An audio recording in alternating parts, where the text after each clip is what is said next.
ఓం గణపతే నమః శ్రీమాత్రే నమః శ్రీవారాహీదేవియే నమో నమః. Welcome to our YouTube channel Chaganti పాటి టాక్స్. నేను మీ చాగంటి పాటి సాయి సందీప్ కిరణ్ శర్మ.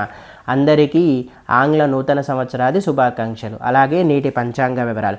శ్రీ విశ్వవసునామ సంవత్సరం దక్షిణాయనం శరదృతువు పుష్యమాసం శుక్లపక్షం తేదీ జనవరి 1వ తారీఖు వారం గురువారం. తిది త్రయోదశి రాత్రి 10 గంటల 21 నిమిషాల వరకు. నక్షత్రం రోహిణి నక్షత్రం. దుర్ముహూర్తం ఉదయం 10 గంటల 29 నిమిషాల నుండి ఉదయం 11 గంటల 13 నిమిషాల వరకు. మధ్యాహ్నం 2 గంటల 53 నిమిషాల నుండి మధ్యాహ్నం 3 గంటల 37 నిమిషాల వరకు. రాహుకాలం మధ్యాహ్నం 1 గంట 42 నిమిషాల నుండి మధ్యాహ్నం 3 గంటల 4 నిమిషాల వరకు. యమగండం ఉదయం 6 గంటల 50 నిమిషాల నుండి ఉదయం 8 గంటల 13 నిమిషాల వరకు. బ్రహ్మ ముహూర్తం తెల్లవారుజామున 5 గంటల 14 నిమిషాల నుండి ఉదయం 6 గంటల 2 నిమిషాల వరకు. అమృత గడియలు రాత్రి 7 గంటల 58 నిమిషాల నుండి రాత్రి 9 గంటల 23 నిమిషాల వరకు. Please subscribe our channel. Thank you.